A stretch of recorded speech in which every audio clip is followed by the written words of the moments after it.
Invitarle por favor a abrir su Biblia conmigo en el Evangelio de Juan, capítulo 14, continuando con la serie Esperanza para los Turbados. En esta oportunidad estaremos viendo la esperanza de la oración eficaz. La esperanza de la oración eficaz. Dice la palabra de Dios de la manera siguiente, capítulo 14, específicamente los versículos 13 y 14. Y todo lo que pidiereis al Padre en mi nombre, lo haré, para que el Padre sea glorificado en el Hijo. Si algo pidiereis en mi nombre, yo lo haré. Padre, te pedimos que por tu Espíritu obres a favor de tu iglesia, a favor de aquellos que pudieran estar escuchando en diferentes lugares en el mundo esta exposición. Que tú unjas a tu siervo con aceite fresco y que él traiga solaz a través de tu palabra. Que cada quien pueda aplicar a su situación la verdad que ha de escuchar. En el nombre de Jesús. Amén.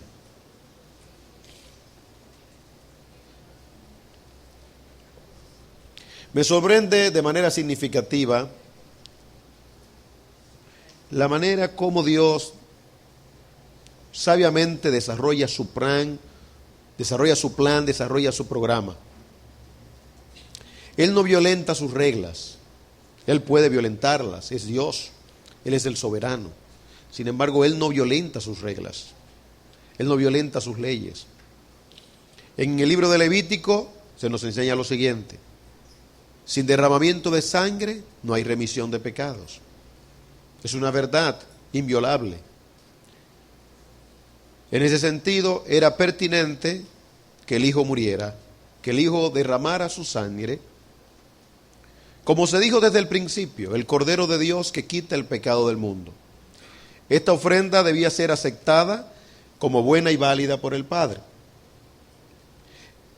La evidencia de que el Padre habría recibido esta ofrenda o este sacrificio era la resurrección. Por eso en el capítulo 1 de Romanos se nos dice que Cristo resucitó por el Espíritu de santidad que había en él. Su ofrenda debió ser una ofrenda pura, sin mácula. Así fue.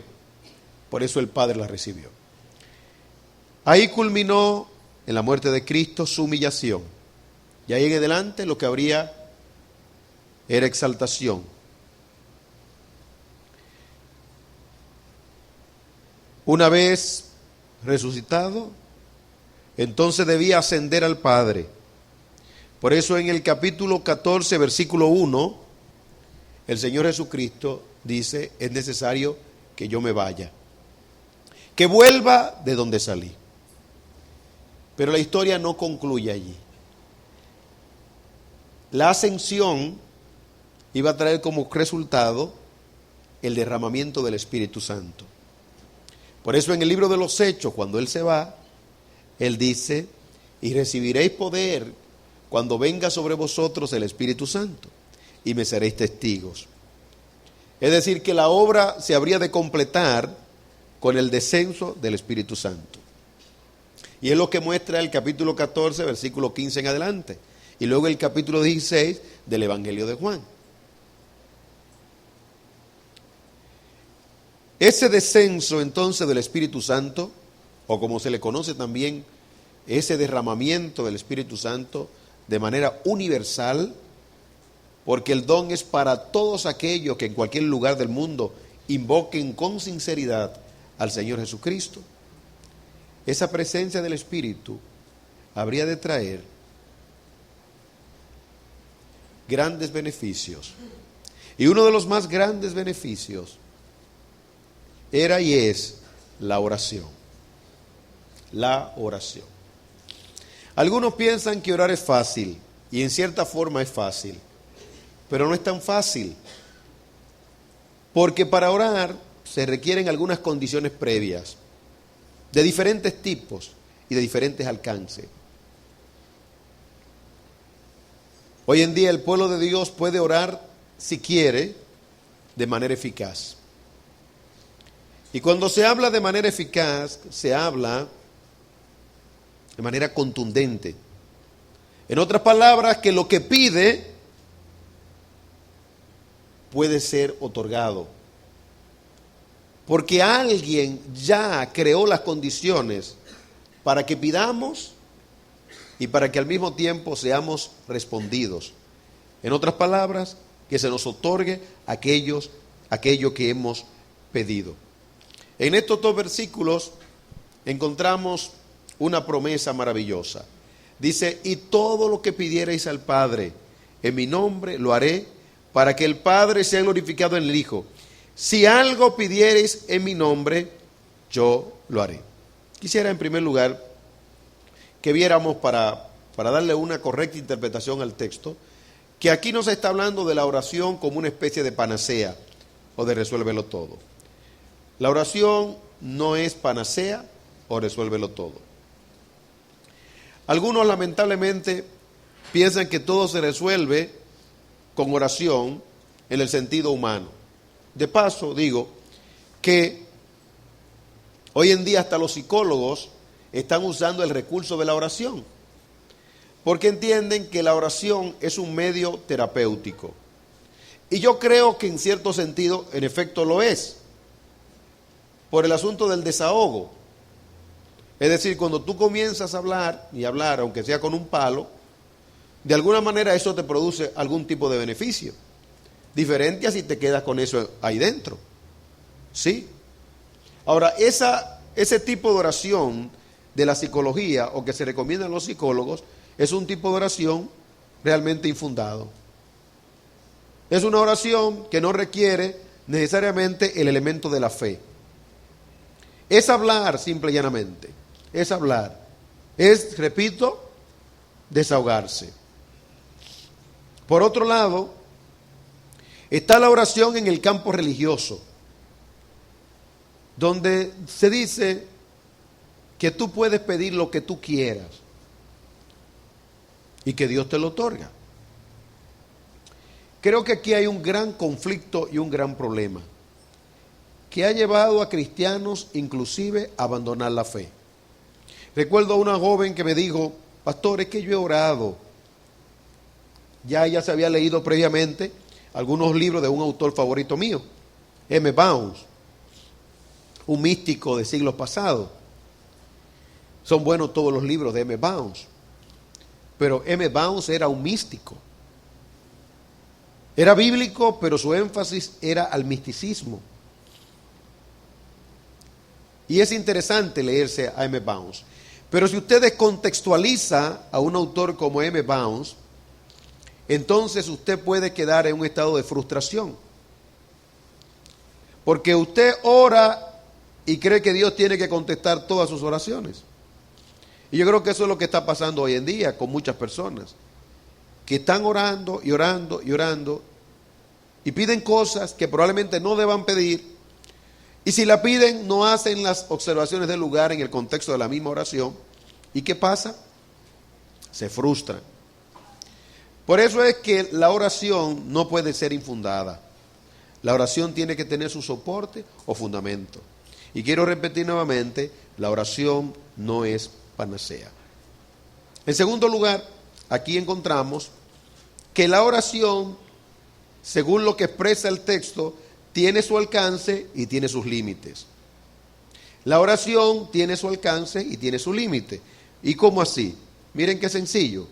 Dice, y todo lo que pidiereis al Padre en mi nombre. Bien, aquí encontramos su alcance. Dice, todo lo que pidiereis. De repente, vemos aquí que podemos pedir cualquier cosa. Todo lo que se nos ocurra. Y yo creo que nosotros tenemos una multitud de necesidades que podemos llevar al Padre. Los dones de Dios son ilimitados y el amor de Dios inmenso. En otras palabras, Dios quiere honrar y bendecir a sus hijos, y muy especialmente a sus hijos que oran, que claman, que suplican. Pero así como vemos un alcance maravilloso, así encontramos los límites de la oración. ¿Cuáles son los límites? Inmediatamente el texto lo expresa. dice, y todo lo que pidiereis al Padre, como dice su Biblia, en mi nombre. Ya el nombre es un límite. El nombre limita. Para poder entender el límite en lo que tiene que ver con la oración, tenemos que saber el significado de su nombre. En otras palabras, ¿qué quiere decirnos la Biblia con el nombre? Todo lo que pidiereis en mi nombre. De ahí encontramos también la superstición de muchos con relación al nombre de Jesús. Piensan que solamente el hecho de mencionar el nombre de Jesús es suficiente.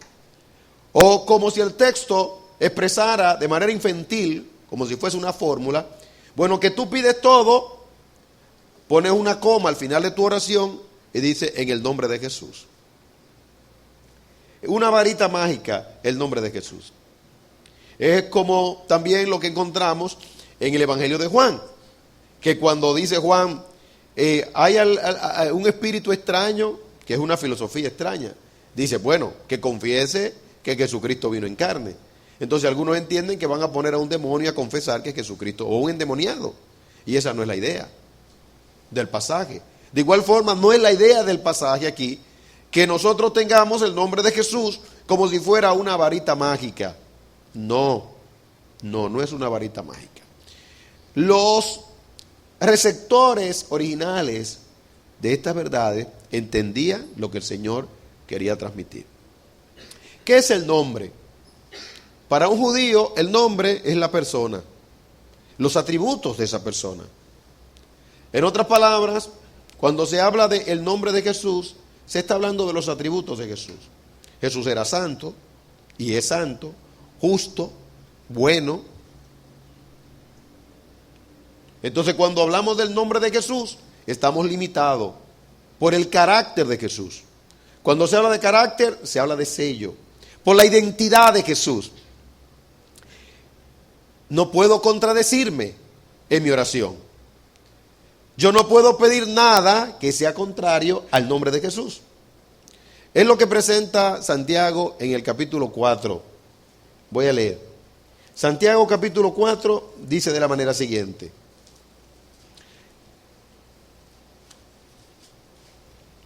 Leo.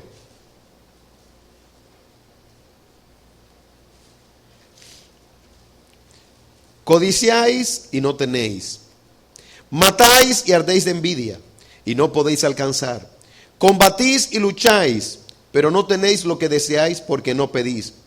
Pedís y no recibís. Razón, porque pedís mal para gastar en vuestros deleites. Ahora observe la corrección del lugar. Oh almas adúlteras, ¿no sabéis que la amistad del mundo es enemistad contra Dios? Cualquiera pues que quiera ser amigo del mundo se constituye en enemigo de Dios. Es decir, que en el plano de la oración pueden haber peticiones mundanas. Lo que nos hace a nosotros ser consistentes en nuestras peticiones es tomar en cuenta el límite que es el nombre de Jesús. ¿Y qué es el nombre de Jesús? El texto también lo dice, ¿verdad? De manera maravillosa. Dice el texto, y todo lo que pidiereis al Padre en mi nombre, lo haré. Ahora mire el para de propósito. Para que el Padre sea glorificado en el Hijo. En otras palabras, el nombre de Jesús va acompañado con la gloria de Dios. Ese es el límite.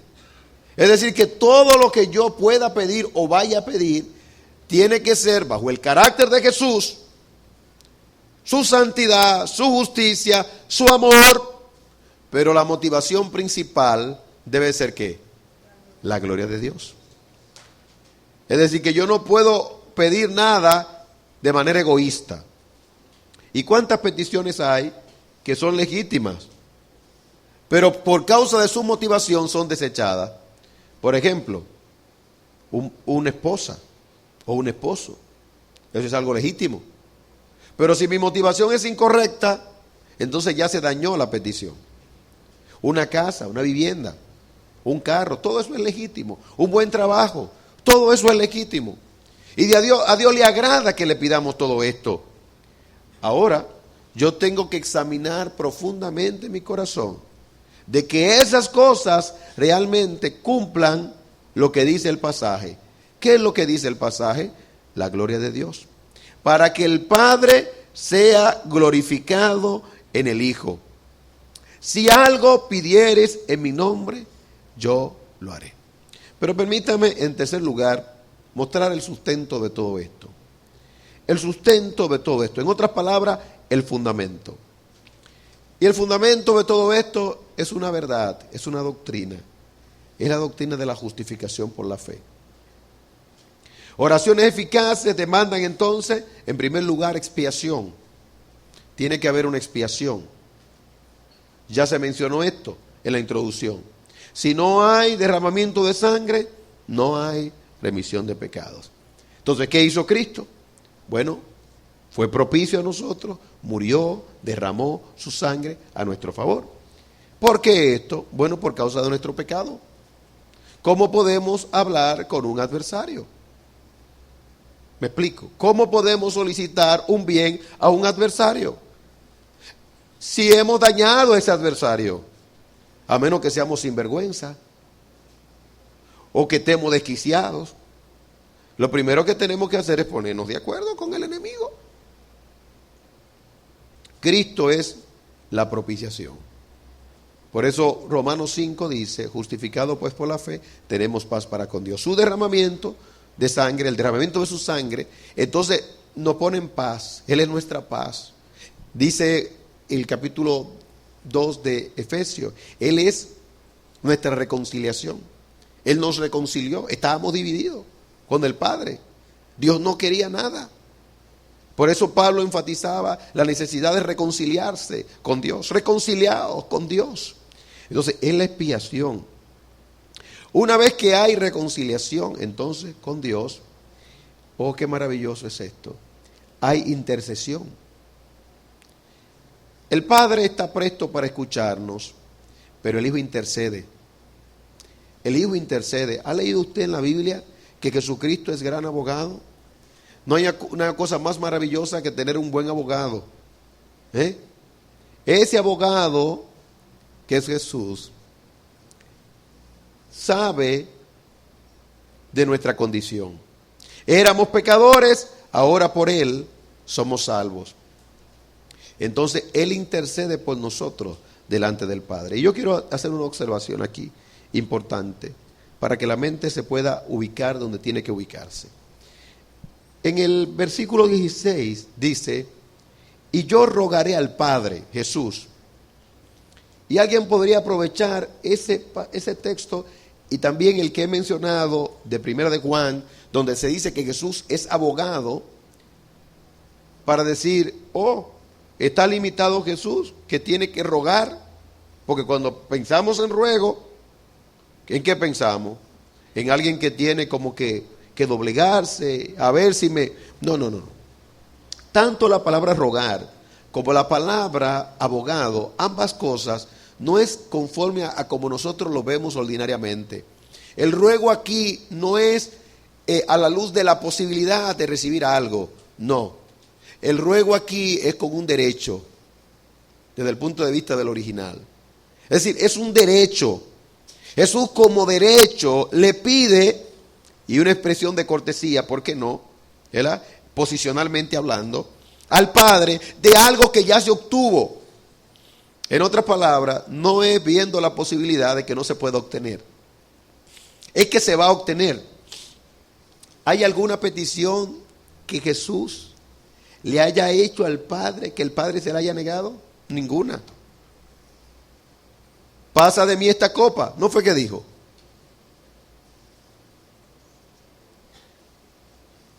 Pero ¿cómo continuó? No se haga mi voluntad.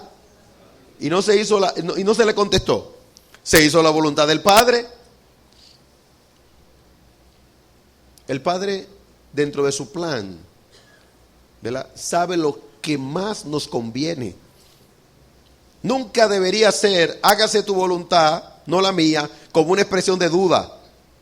No. Debe de ser como una expresión de confianza. Yo sé que hay personas que ordinariamente, como no creen, dicen, pues hágase tu voluntad. No, no debe de ser una expresión de duda, debe de ser una expresión de confianza. Como queriéndole decir, Señor, lo que yo veo, no lo veo bien. Yo creo que esto es lo que más me conviene. Yo dejo a tu merced la decisión. Dejo a tu merced la decisión. Por ejemplo, usted tiene algún familiar enfermo o usted mismo pudiera estar enfermo. ¿Usted cree que Dios está limitado para no sanarle o para no sanar a un familiar? No está limitado. Pero creo que a causa de nuestra limitación, sí deberíamos decir, tú sabes qué es lo más conveniente. Tú sabes qué es lo más conveniente. Entonces ahí es que decimos, hágase tu voluntad. Lutero en un momento rompió ese esquema y dijo, yo sé que ahora se hará mi voluntad porque mi voluntad es tu voluntad. Bueno, él tenía la certeza en ese momento específico de que estaba acorde con la voluntad de Dios. Spurgeon se fue más lejos. Spurgeon dijo, hay oraciones que son decretos. Es decir, que dejan de ser oraciones y se convierten en decretos. Sí, fíjense ustedes, hoy en día hay personas de movimientos catalogados como no conservadores que han expresado eso mismo y se ha abusado también. Y se ha abusado. Pero Spurgeon dice, hay oraciones que ya no son oraciones, son decretos. Cuando usted dice en el nombre de Jesús, esto será. Y usted puede declararlo con certeza, con la seguridad de que es la voluntad de Dios. Bueno, tenemos entonces la oración intercesora de Jesús. Él es abogado, pero quiero reiterar que como abogado no es uno que está esperando la posibilidad de ganar el caso. Perezca tal pensamiento. El Señor no tiene posibilidades, o más bien en su defensa, Él no ve posibilidades, no, Él lo que ve es certeza. Cuando Él intercede por nosotros, intercede de manera, ¿de qué manera? Eficazmente. No hay forma. De ahí es la imposibilidad de que se pueda perder una de las ovejas de Jesús. Mire, yo quisiera pedirle con toda mi alma que usted lea el capítulo 12, 13, 14, 15, 16 y 17 de Juan. Léalo detenidamente, en espíritu de oración. Hay tanta revelación allí. Dice, Señor, dice el Señor, Padre, lo que tú me diste, ninguno se perdió. Solamente uno. ¿Cuál? Por favor, esto está tan claro. Solamente el hijo de perdición. Mientras yo estaba con ellos, ¿qué hacía yo? Los protegía. Ahora, no fue que yo fallé. Uno se perdió nada más. Pero no fue porque yo fallé. Porque la obra de Cristo es una obra eficaz. Eficaz. De ahí el poder de esa canción. Esto termina en gloria. Es un poder que tiene esa verdad. Es la verdad de las Escrituras que están allí. Entonces, en cualquier petición que tú puedas hacerle y que sea conforme a la voluntad de Dios, Dios responde. Hay cosas tan infantiles como la que leí en esta mañana. Una cosa que yo digo, Señor, que tu gracia nos sostenga para no caer en situaciones así. Decía alguien que cuando se convirtió, Dios contestaba todas sus oraciones. Y entonces de repente le pregunta al Señor que por qué. Y yo quiero pensar que es un asunto de léxico, de semántica, ¿verdad? Solamente de eso. Y entonces dice esta persona que Dios le respondió de la manera siguiente: yo te he contestado porque estoy muy agradecido de ti. Eso está en un libro. Eso está en un libro. Es decir, yo te he contestado. Primero esta persona dice que Dios le contestó porque renunció a todo lo que tenía por causa del Señor. Y luego Dios le revela, yo no entiendo, por eso digo que es un asunto probablemente de lenguaje. Decir, como yo estoy muy agradecido, ¿de quién Dios puede estar agradecido? Como dice la Biblia en Romanos capítulo 11, ¿a quién Dios le debió jamás algo? ¿Es deudor Dios de alguien? Es su sola gracia, es un solo amor. Ahora, ten por seguro que si estás dentro del marco del propósito de la voluntad de Dios, la oración es eficaz. ¿Sabe por qué? Por dos razones. Porque Jesús intercede. Solo hay un Dios y un solo mediador entre Dios y los hombres. ¿Qué más? Jesucristo hombre. Es decir, que la salvación incluye el aspecto final, pero la salvación incluye todo el proceso. Él escucha la oración de su iglesia. Él escucha la oración de su pueblo. Él está presto para escucharnos. La intercesión. Entonces, expiación, intercesión. Pero tengo algo ahora que es todavía más bonito que todo lo que he dicho. Adopción. Adopción. ¿Qué es la adopción? O si entendiéramos esta doctrina. Dice que el Espíritu nos lleva a orar de la manera siguiente. Abba Padre. Eso es adopción. Abba Padre. Romanos 8. Abba Padre. Un término humano, familiar, sencillo. Mi querido Juan decía en una exposición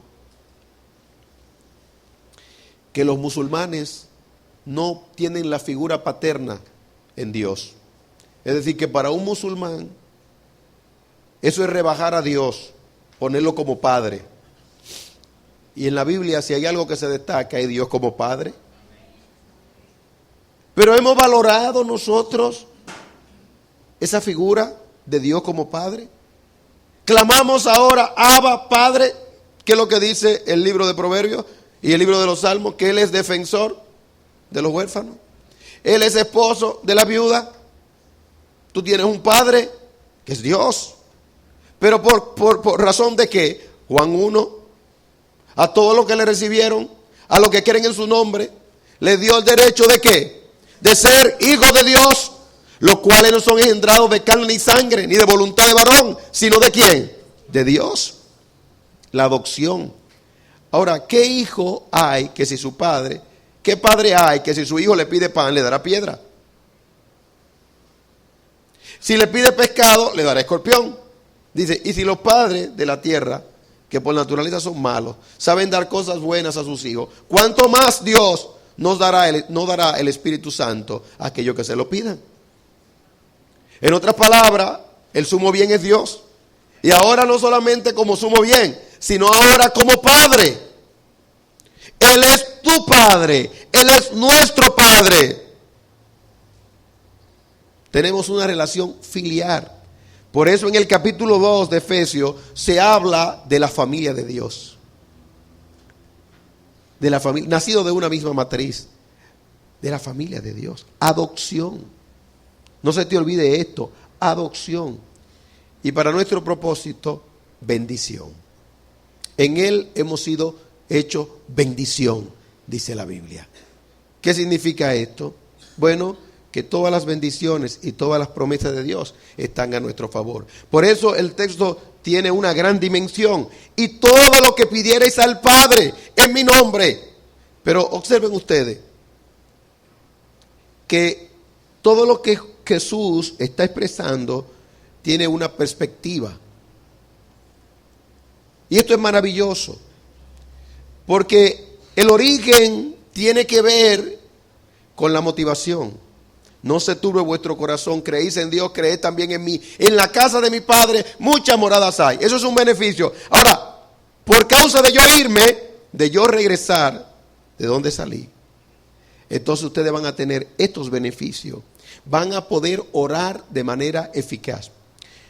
Pero yo sé que algunos podrían preguntar lo siguiente. Pastor Bayonet, ¿y entonces en el Antiguo Testamento la gente no oraba? Sí, oraba. ¿Y la gente no se salvaba? Sí, se salvaba.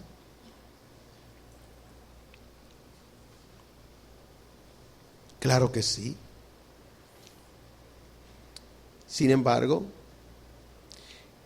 esa salvación estaba limitada y ese pedir también estaba limitado. Mi casa será llamada, como dijo el Señor, casa de oración. El pedir del pueblo de Dios estaba limitado al norte. Cuando Daniel oraba, ¿hacia dónde miraba? Al norte. Y usted preguntará, Pastor Bayonet. ¿Y qué significa? Que miraba al norte, a Jerusalén, donde se efectuaban los sacrificios, en Jerusalén. En otras palabras, todos ellos estaban mirando en perspectiva hasta que se cumpliera la profecía del Mesías, es decir, de Jesús. Todos tenían que ir para salvarse a Jerusalén. Cuando Cristo viene, dice él mismo, cuando los griegos fueron a visitarle, es pertinente o es necesario que el grano de trigo muera para que pueda entonces dimensionarse. Cuando Cristo muere, o ya su obrar se torna, el obrar de Dios, se torna universal. Ahora dice Juan 3, y es bueno que se entienda esto en su justo lugar. Juan 3:16, de tal manera amó Dios a Israel, no, al mundo, para que todo aquel que en él cree no se pierda, mas tenga vida eterna. Ahora hay un llamamiento. ¿Por qué Juan en Apocalipsis dice, vi gente de toda raza, de todo pueblo, una multitud, que dice su Biblia, que no se podía contar, millones de millones, una multitud incontable? ¿Fruto de qué? De eso que está anunciando Jesús en Juan 14. ¿Qué es lo que está anunciando Jesús? Que yo tengo que irme. Él fue elegante, ¿verdad? Pero ya ellos sabían lo que él estaba diciendo. Yo tengo que morir y resucitar, y entonces enviar al Espíritu Santo para que opere de manera universal. Ellos oraban, sí, David oraba, los demás oraban, pero no tenían la eficacia necesariamente dentro del punto de vista de la economía de Dios que tú y yo hoy podemos tener. Voy a explicarlo. No estoy diciendo que las oraciones de David eran menos que las nuestras, ni la de Abraham, perezca tal pensamiento. Lo que estoy diciendo que no es lo mismo un vale que un efectivo. Los contadores que están aquí saben lo que estoy diciendo, y los que trabajan en alguna empresa. Es decir, tú puedes, por ejemplo, antes del sueldo coger un vale, si se puede entender. Tú dices, dame 100 pesos, pero tú no te has ganado ese dinero todavía. Se hace efectivo el día del cobro. Los sacrificios eran como vale. Cada vez que se hacía un sacrificio se proyectaba al final. Los sacrificios no eran la sustancia. Dice Hebreo, eran imágenes de las cosas que habrían de venir.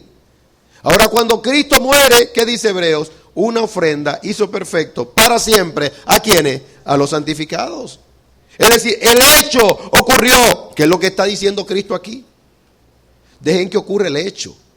¿Cuál es el hecho? Que yo muera. Que yo me presente como sacrificio ante el Padre. Ahora yo tú no oro en perspectiva, ni yo tampoco. Nosotros oramos en retrospectiva, no en perspectiva, en retrospectiva. Nosotros no miramos en la oración hacia adelante, nosotros miramos en la oración hacia atrás. ¿Hacia dónde? Al sacrificio de Cristo. La muerte de Cristo, su sangre derramada. Cuando tú clamas al Señor, Dios Padre, ¿cómo tú clamas? Padre, Cristo pagó por mis pecados. Cuando la conciencia se te turba por alguna falta o pecado que hayas cometido, ¿a dónde tú miras? ¿Adelante o atrás? Atrás. La obra de Cristo. Cristo pagó mis pecados.